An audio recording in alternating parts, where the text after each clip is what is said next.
hindi ka mag-burn out from work or from this world. But tayo, na mga tao, kung minsan, matigas talaga yung ulo natin. Nakakala natin yung guidelines ng ating Panginoon, yung mga sinasabi niya na huwag mong gawin, is to restrict us. But it's not. It's for our own good. Para ano po ba yan eh? Parang yung bahay natin, may bakod. Bakit po natin binakulan? Para po ba hindi tayo makalabas? Hindi po ba? Binakulan po natin yung bahay natin para yung mga outside forces hindi makapasok sa atin and maprotektahan tayo. So, ganun din po yung laws and commandments ng ating Panginoon. And if we will just really dig deep, makikita po talaga natin na yung mga sinasabi ng ating Panginoon is really for us, to protect us. It's His love. And not for us to be restricted and hindi sumaya. Kasi yun po minsan yung pumipigil sa atin na akala natin, even with our parents, akala natin, palagi nilang bawal ganito, bawal yan, ano po. Pero hindi natin na-realize na yun ay para sa ating kabutihan. Ano po? So, yun yung una po. Sabi po sa Psalm 32:7, "You are my hiding place, you preserve me from trouble. You surround me with songs of deliverance." So, ang ating pong Panginoon is our protector. Not some, ano po ba yun? Not someone na palagi na lang mag-restrict sa atin. Ano po? He is protecting us. Yun po. And in Hebrews 7:25, sabi po dito, "Consequently, He is able to save the uttermost, those who draw near to God through Him, since He always lives to make intercession for them." So, ano po, sabi, He is able to save to the uttermost, those who draw near to God through Him. So, sabi nga po ni Kuya Ren kanina, na kailangan na meron po tayong cooperation. Ano po? So, kahit na gusto ng Panginoon na tayo ay protektahan, is saved from despair, from heartaches, from heartbreaks, but if we are not willing to surrender ourselves, if we are not willing to accept that love and also that protection that is freely given to us, then He cannot protect us anymore. Ano po? But God is really good. Kasi po, He gave Jesus to intercede for us. Ano po? And kahit na tayo po bilang mga tao, ito po yung way papunta sa heaven, and this way is going to like eternal damnation.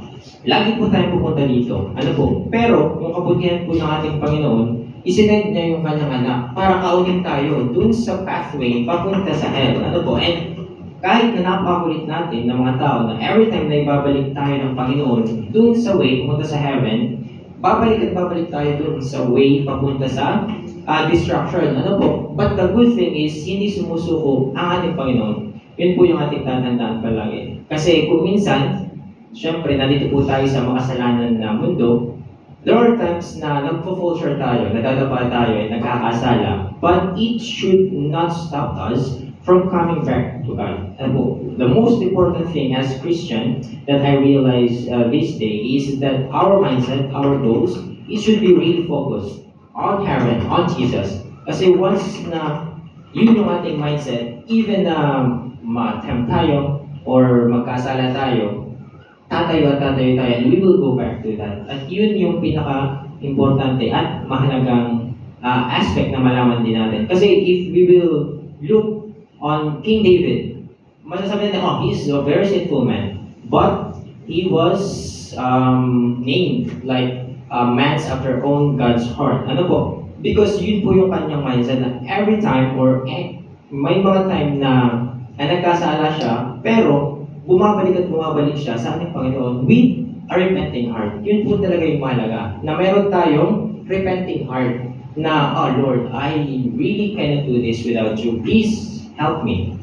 Kapag nakita po ng ating Panginoon, siya na po talaga yung mag-change sa ating mga puso. Kasi sabi nga po sa Bible, yun pong mga leopard, they cannot change their skin. Tayo pa po bang mga makasalanan, hindi rin natin kaya talagang baguhin yung ating mga sarili. Sa atin lang, kahit po gaano pagsunod natin dyan sa commandments, sa 10 commandments, hindi natin mararating yung righteousness na level of righteousness na kailangan para makapasok sa heaven. But the good thing is God gave Jesus. Now, if we will wear His righteousness, if we will have faith on His work, on Jesus' work on the cross of Calvary, meron tayong assurance na mapapunta talaga tayo sa heaven and that we will earn the crown of life na pinipare sa atin ng ating pong Panginoon. Ano po?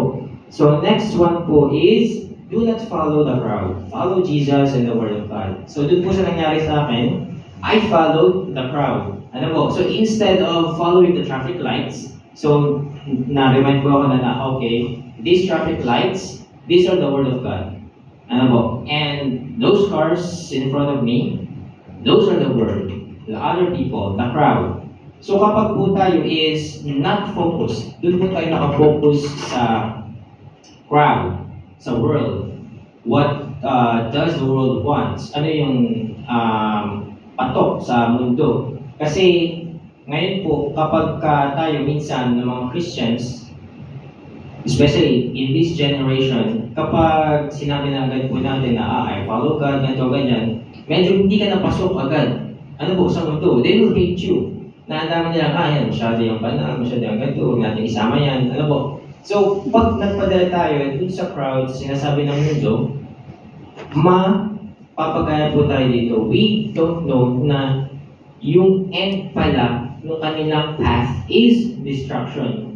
But we need to be like this. Kailangan po natin na maging observant, maging bukas yung ating isipan, and makita natin kung ano po ba talaga yung sinasabi sa atin ng ating Panginoon. And paano po natin malalaman? And that is to spend time with God. Sabi nga po ni Kuya Weng kanina, we should really spend time with God. Because how can we know His will if we don't spend time with Him? How can we hear the voice of God if we are not spending time to be with Him and to be familiar with His voice? Like, meron pong sermon na napakinggan, meron pong isang New Yorker and isa pong Indian man.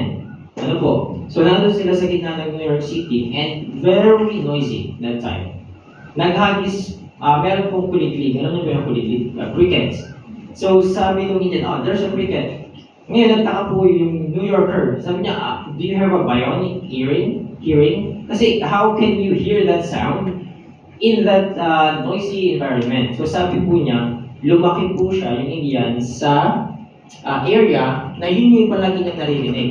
So, ngayon, nang pumunta siya sa city, aware siya and familiar siya dun sa sound ng cricket. So, kahit gaano ka-noisy, kahit gaano kagulo yung city, naririnig pa rin niya yung cricket. So, ganun din po tayo. If we are always spending time being familiar with the voice of God, with the Word of God, kahit saan po tayo dalhin, kahit makapunta pa tayo sa Sin City, sa Las Vegas, we can still hear the Word of God. Kasi yun po, yung palagi natin finifeed sa ating mind. Kaya napaka-importante po talaga na we will always spend time with God, read His Word, kasi yun yung magkagay sa atin. Ano po? And after that, naghagis naman po yung Indian ng coin. At ngayon po, lahat ng mga tao naglingunan sa kanya, doon sa air nila. Yung mga tao, despite the noisiness doon sa city, narinig nila yung coin. Kasi their mind is, nakafocus sa money. So, it depends po kung ano yung focus ng ating mind, kung ano po yung ating priority sa ating life, yun yung makikita natin sa ating pong buhay. If nakafocus po tayo sa money, then yeah, maybe we will always find money. If nakafocus po yung ating isipan sa mga problema, yeah, we'll always see problems. But if our minds are focused sa salita natin Panginoon, sa kanya pong mga promises, mas magkakaroon po tayo ng peace sa ating puso, ng hope, na even though we are in this chaotic world, time will come na darating po ating Panginoon, and ang lahat po ng ito ay tatapusin niya at tayo maninirahan sa langit na bayan. So sabi po dito, your word is a lamp for my feet, a light on my path. All scripture is God-breathed and is useful for teaching, rebuking, correcting, and training in righteousness, so that the servant of God may be thoroughly equipped for every good work. And in Matthew 7:24, therefore everyone who hears these words of mine and puts them into practice is like a wise man who built his house on the rock. So, hindi po natatapos sa pagbabasa. Ano po yung ating journey as a Christian? So, after reading and listening, kailangan po natin i-put those things into action. Kailangan po natin i-apply sa ating buhay. Ano po? Nang sa ganun po ay tayo maging mga wise men. Alam po natin kung ano yung tama at kung ano yung mali. And kapag sinabayan pa po natin yan ng pag-apply, ng application, ano po, success po yung ating buhay bilang mga Kristiyano. Ano po? So, last one, mga kapatid, is we do not know the hour. Be prepared. Sabi po sa Matthew 24:42, watch therefore, for ye know not on what day your Lord cometh. Ano po? So, dun po sa aking experience, hindi ko po alam na ma-accident ako ng time na yun. Kasi tumatakbo po yung sasakyan namin, maybe 60 kilometers or 50 kilometers per hour. Napakabagal po. Pero, hindi ko napansin na nasa harapan ko na bigla and I cannot do anything. And if God is not protecting me, I think I'm not here with you today. Yeah. Kasi po, malaki po talaga yung truck and yeah, mabilis po siya. Yun po. Kaya kailangan po natin maging handa. Kung minsan, yun po, tulad po ngayon sa ating pong lesson about the prophecy. Sometimes also, yeah, it's good to know the prophecy, what's coming ahead, but we should focus also on living our lives day by day. We need to live our lives each day like it's our last day. Ano po? Kasi minsan po, napapasobra naman yung ating hindi ko masabi yung word. Minsan masyado po tayo sobra dun sa mga prophecy na hindi nakalimutan na po natin na mamuhay in present and naka-focus po tayo sa future ng mga mangyayari. So yung pong prophecy, it's very important kasi once na nakikita natin yung mga nangyayari, hindi po tayo makakabahan ng ano nangyayari dito sa mundo. Bakit nagtuloy na? Once na makikita po natin yung fulfillment ng prophecy, we should have that excitement, that happiness also in our hearts na Jesus is coming. He's really here. So I should be glad kasi my Savior is coming to get me and to put me in the home that He has been preparing for a long time ago. Ano po? So yun. And hindi po natin alam yung ating buhay. Sabi nga po, tayo po ay mga singaw na bigla na lang lilitaw at bigla na lang din mawawala. So, baka po tayo ay nakafocus dun sa future masyado. And inaabangan natin yung mga nangyayari, kailan yung Sunday Law, kailan yung Great Tribulation.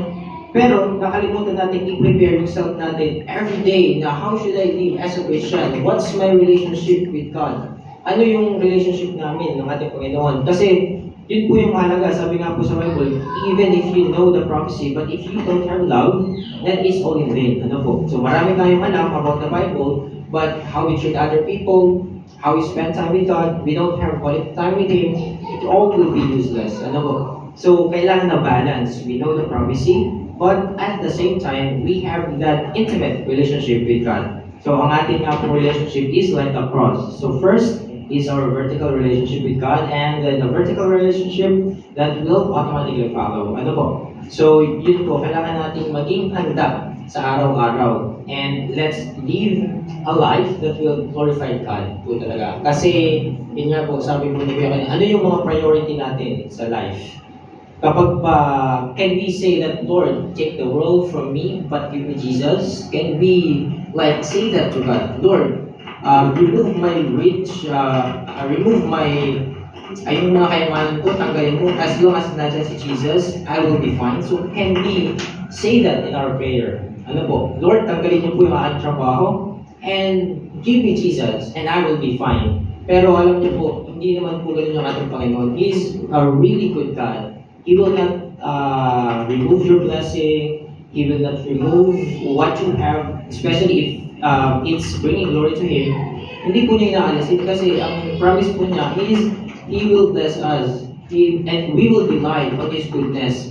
So yun po, kung minsan nagiging mali yung pagkakakilala natin sa ating Panginoon. Pero palagi po natin tatandaan na ating pong Panginoong Diyos, nais po niya na tayo ay pagpalain, nais na ibigay lahat ng mabubuting bagay para po sa atin. And yun po, sabi nga po, di ba, seek ye first the kingdom of God and all these things shall be added unto you. So, ano po, hahanapin pa natin? Sabi po ng ating Panginoon, huwag tayong mag-alala o mangamba sa kinabukasan. Ano po? Kasi yun nga pong mga ipon, napakalaga sa Kanya. Tayo po ba ng mga tao, ano po, na ibinigay na yung Kanyang nag-iisang anak just for us to be saved. Ano po?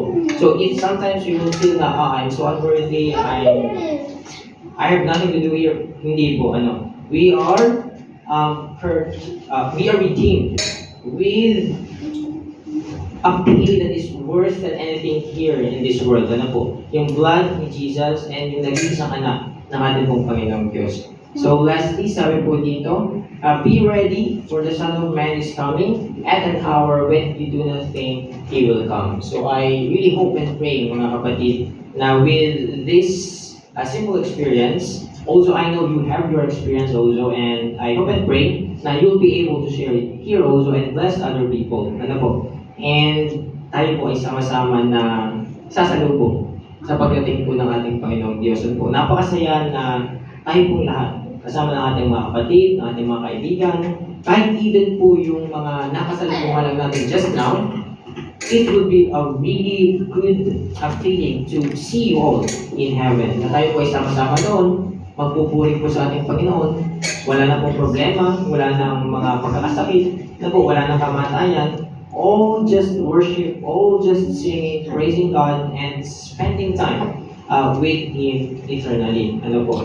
Kaya yun po yung aking panalangin na nawa po tayo pong lahat ay patuloy na lumakad bilang mga Kristiyano, faithful Christian, ano po, na sa ating mga buhay, bagamat tayo po ay busy, ay huwag po natin makakalimutan, yun po ating Panginoon. Ano po, huwag natin makakalimutan na siya po yung number one sa atin dapat, sa ating buhay. So we should worship the Creator, not the creation, and we should be thankful of the one who gives the blessing and not the blessing itself. Ano po? So nawa po sa umaga po ito, ay maging reminder po ito sa bawat sa atin na ang lahat po dito sa ating mundo, these are all temporary things. And darating po yung time na pipitawan po natin ang mga ito. And if we look back in our lives, can we say that, I have a fulfilling life. I have a fulfilling life with Jesus. Na na-spend ko talaga yung buhay ko with God. And also, masasabi ko na I'm really proud that I have been faithful with Him. Ano po? And yun po yung ating palaging titingnan sa ating buhay, mga kapatid, na ito pong sandaling ito, na kapag natapos na po ang lahat ng mga kaguluhan dito sa ating mundo, natapos na po lahat ng ating pong mga struggles and journey, makikita po natin yung mukha ng ating Panginoong Jesus, at ang lahat po ng ating mga pagpapakahirap dito sa mundo ay masusukilan ng kaligayahan, ano po, ng walang hanggang kasaganaan, walang hanggang kapayapaan at kasiyahan kasama po ng ating Panginoong Jesus. So maraming salamat po ulit sa pag-invite niyo po sa amin, at nawa po ang natitirang mga oras sa araw po ng Sabat ay mas spend po natin kasama po ng ating Panginoon. Happy Sabat po and God bless. Amen. Amen.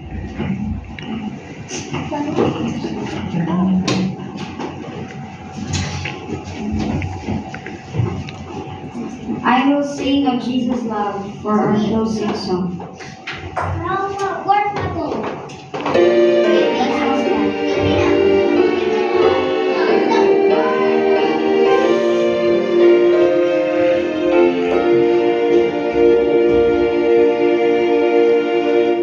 I'll sing of Jesus, Lord, sing of Him who first loved me, for He left bright worlds above and died on Calvary. I will sing of Jesus' love, His praise. My heart shall give, He has died, that I might live. I will sing His love to me. At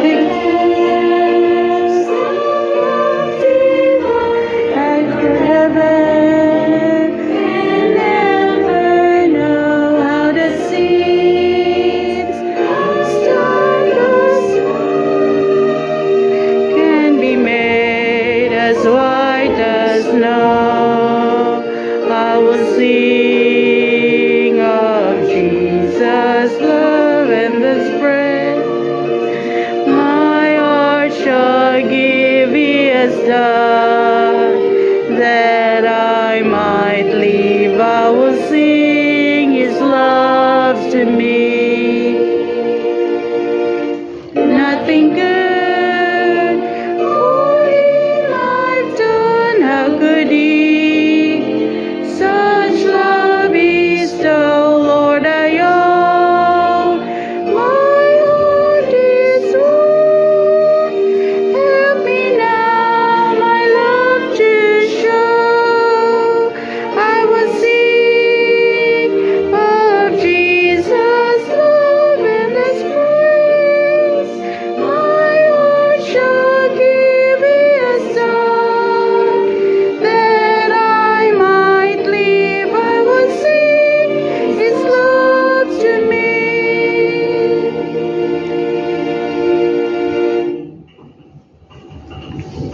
Let's bow down our heads. Father in heaven, once again we want to praise you and thank you, especially for speaking to us this morning. Thank you so much for all the messages that we have received since this morning. Thank you for increasing our faith, and thank you so much for filling us with your Holy Spirit. And as we spend our time today, please continue to fill us with your joy, with your peace, and that we might find delight in the Sabbath day that you have given as a gift to the mankind. Thank you so much, Lord, for everything. Help us to be prepared, strengthen us, and help us to be more faithful as we walk this life with you. And especially, please continue to bless this church.